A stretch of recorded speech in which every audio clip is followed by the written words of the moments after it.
Assassin's Apprentice by Robin Hobb. One of the most highly requested books in my channel's history. Not by like a huge majority of people, but just consistently. Like almost all the way back since like the Alabama days. People have been asking me to get through this, and I've said I'm gonna get to it soon for about 2 years. So soon in Daniel time means 2 years. But I'm happy to say I have this first book under my belt. I had mixed expectations going into this one because Robin Hobb's trilogies are highly praised throughout the fantasy community, not only from fans, but other authors as well. But contradicting that, many booktubers who I respect have reviews out where they're not loving Assassin's Apprentice. So I wasn't really entirely sure what to expect, and boy did I get not even the little bit that I did expect. I didn't even know it was written in first person. Who would have thunk it? But let's go ahead and get into what Assassin's Apprentice is. 1, it is certainly not hardcore assassin fantasy. Instead, it is most definitely political thriller fantasy with some assassin elements mixed in there as well. So let's go ahead and get into the setting and plot of this story. Spoiler free, and we'll have spoiler talk here at the end. So the origins of this story come from Fitz, a bastard child from a royal family, being brought to that royal family and just his existence inciting chaos. Not really, but also kinda. The heir to the throne now has this bastard child, which means the heir to the throne needs to forego his right to take the throne from King Shrewd. Side note, the Farseer family, the royal family in this world, gets their names from like the characteristics their parents and family most hope they show. So there's people named like Desire and Regal and Chivalry. A little weird to name your daughter Desire, but to each their own. And without question, this is the story of Fitz just trying to survive with his life constantly in danger. You could also just summarize the plot of this book as Fitz's life sucks.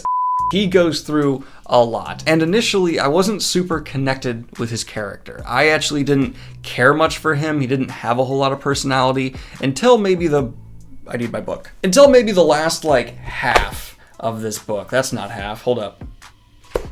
Sure. Until like the last half of Assassin's Apprentice, then the true actual like brilliance of Robin Hobb's character work really came and unveiled itself to me. Because almost no one is static and everyone is three-dimensional. Recently in my Iron Druid review, I said how every side character aside from the main character, which coincidentally was also a first-person narrative, felt extremely flat. Not the case here. Yes, it is a first-person narrative, but this and other books like Dresden and Kingkiller prove you can have a first-person perspective, but fully flesh out everyone else through just giving them TLC those characters deserve. And I would say Robin Hobb specifically excelled at having your understanding of these characters evolve as the narrative continues, which I really appreciated. That takes time and effort to not flat out lie to the reader, but just reframe and recontextualize so many characters as you come to better understand them. Now, there is, of course, things happening in the background to the main narrative as well. Mainly, there are attacks happening on this kingdom that people aren't entirely sure how to deal with because nothing is stolen, but the people who are kidnapped and then returned are basically returned in a feral state.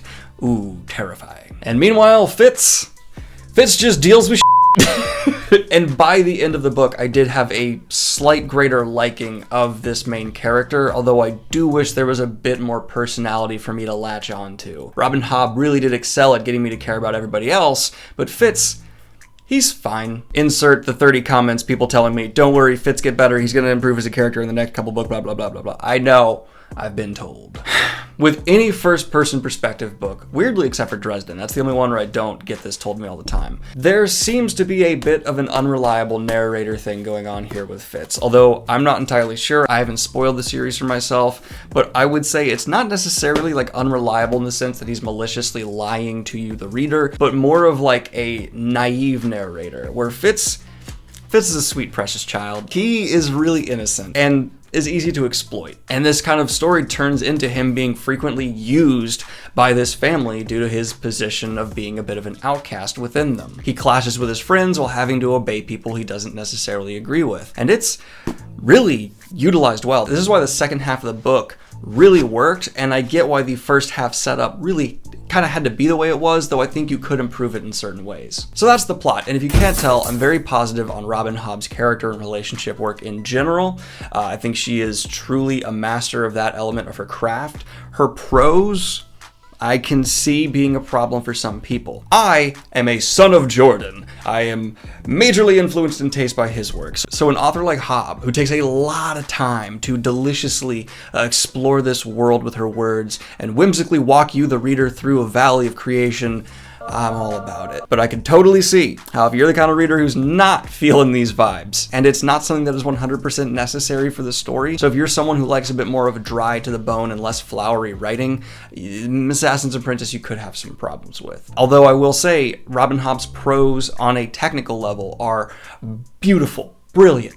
Oh, and I know I'm supposed to say prose is, but that sounds awful and I hate it, and no, I refuse to, I'm not going to. She's definitely in the tier of great modern fantasy writers like Rothfuss, Tad Williams, Guy Gavriel Kay, of just having I found myself constantly surprised in how much I had read by the time I was done reading. Like, I'd eat my dinner while I'm reading, and then I would just keep going, and I'd forget about my dinner, it'd get cold, and I'd just keep going, and it'd be like, oh my god, I just read 100 pages in one sitting, that's insane. So let's just touch on a few more things here I want to get into before we get into the spoiler section of this review. If you're a diehard fantasy fan for the magic, this might not be for you. Sorry, I love you. I dig magic systems too. Robin Hobb does have two kind of magic systems here that parallel each other. There is wit and skill. One is communication with animals telepathically, the other is communication with other humans telepathically, and there's not a whole lot of depth. It's not anything nearly on the level of the allomancies that are oh so popular in the fantasy community right now. It's much more of a backdrop element that's just used for the narrative, and I was fine with it. It's just something that's there. And the world building as well wasn't as deep as I necessarily thought it was going to be going in. Now I get the vibe with the many books that take place in this world I've yet to get to. That will change. But yes, for this book, it's very much so focused on these 6 duchies and the family itself. There's some world building, but it's not on anywhere near of like a Malazan level. So if you're reading for that as well, it could be a point of contention. Although the political elements that are focused on are so well realized. I would say the magic system in terms of like 1 out of 10 being doesn't exist at all, 10 out of 10 being every line of text involves the magic system in some way, probably falls into like a 3 or a 2, definitely more on that lower end. And then for the world building, 3 or 4 out of 10 in the same way, where it's just not what a lot of fantasy fans are going to expect right now, but serves the purpose it's supposed to for this specific story, and I wouldn't change it for this book very well. I don't know why in the last couple of months I've started doing chef kisses all the time, like mwah, mwah, mwah. This is gonna sound weird, but usually in books like this where it's a political thriller where people are maneuvering against each other and there's all these names getting thrown around, I'll struggle a bit keeping everyone straight at first, so I'll take notes and then I'll go back to those notes to really be sure, okay, these are the person working with him and all their alliances and relationships, because it just helps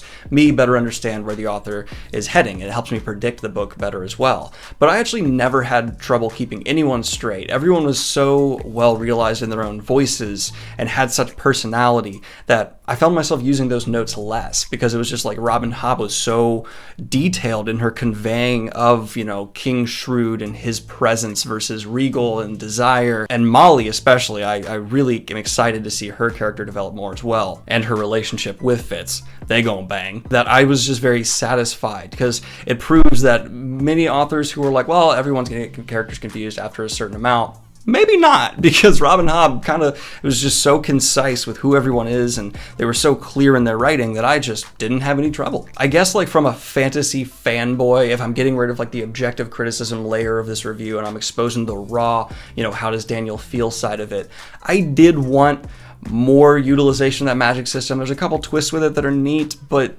yeah, just come on, give me some more depth there. Give me something I could really sit and think about for hours. Maybe that'll come in the future. Again, don't spoil that for me, please. But I don't know, it's a bit meh. The world building, though, I'm going to defend that for this story, the world building focused on the right things. I could see people having the criticism of like, it felt too much of a bubble.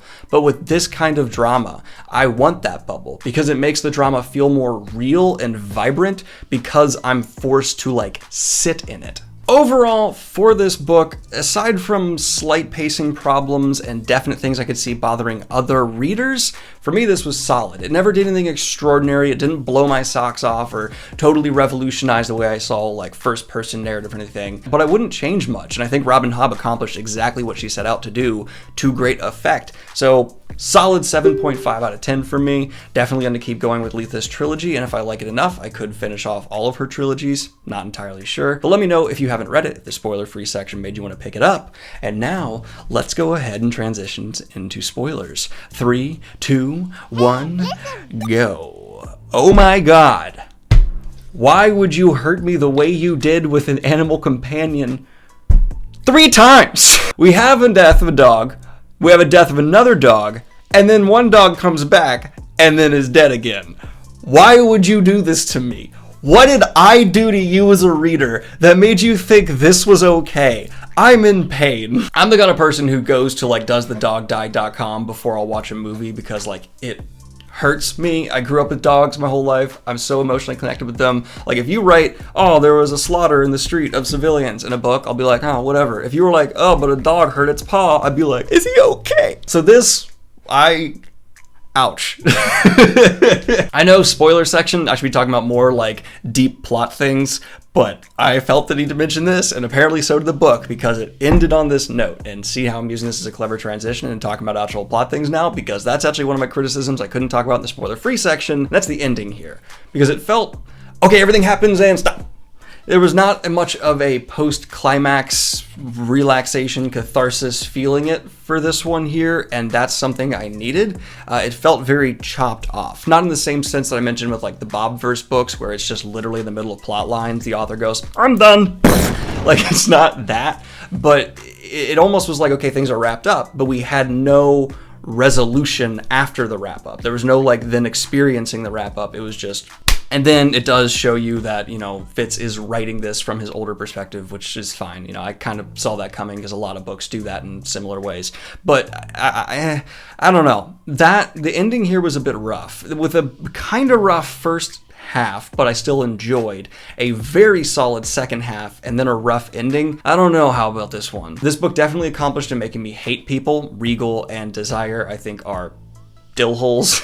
I'm not a fan of them at all. The reframing of Fitz's mentor, whose name I'm not going to try and pronounce. I read this one, so I give up on trying to say names. Fight me. I have an advantage with Regal and Desire because those are just words. I like how he was this tough love father figure, and then he kills a dog, or you think he does, and you're like, oh, that guy. But then, oh no, he didn't, so it kind of reframed him, and now I'm like wanting to reread it, just his parts at least, to like better understand him. I just really enjoy when an author can successfully make me question and then re-question a character like that. And that's a good example of what I've been talking about for Robin Hobb in terms of her character work. There were people I hated then loved, there's people I loved then hated, and they were never stagnant. I feel like I was always evolving with how I felt about these characters, except for Fitz. He's just a bit too bland, and I know that'll probably change. I hear you, I believe you, but right now it's just I wanted more spice from him. I felt like I got some eggs with no salt, no pepper, no garlic. It was just a bland fried egg,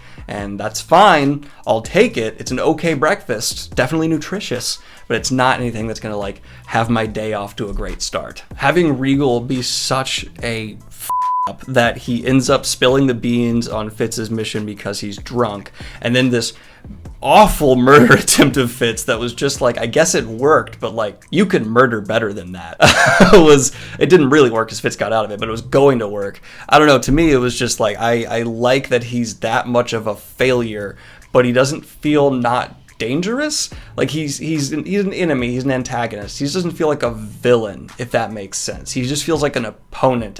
And I'm actually kind of left wanting for a real villain here. I feel like there are enemies, there are definitely these antagonists I'm paying attention to, but what's behind the curtain of these feral people being returned, that I'm intrigued by. That is really pulling me in for book 2 because I want to know what that's all about. That's the end of my spoiler-filled section, though, of this review. Let me know what you thought of the Farseer trilogy, spoiler-free for the second and third book, please. In the comments down below, mark your comments spoilers for anything that's even book 1 because we have people who haven't finished it here, those peasants as well hanging around. Like and subscribe if you have not already. Hit the Patreon if you want to support what I do here, and have a good one, y'all. Peace.